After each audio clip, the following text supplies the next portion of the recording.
Antarctica किसने discover किया? Depends on who you are asking.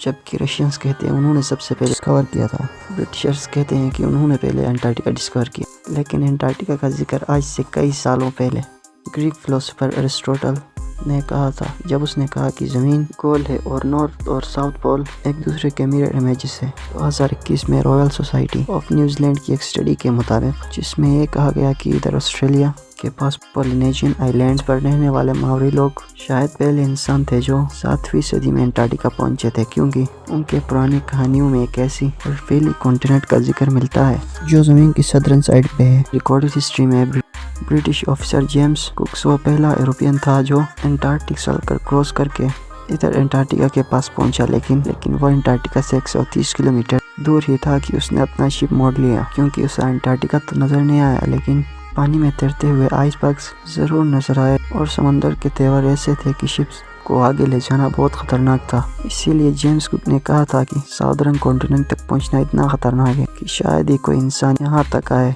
Captain cook के बाद भी बहुत से लोगों ने अंटार्कटिका डिस्कवर करने की बहुत कोशिश की, लेकिन वो कामयाब नहीं हो सके।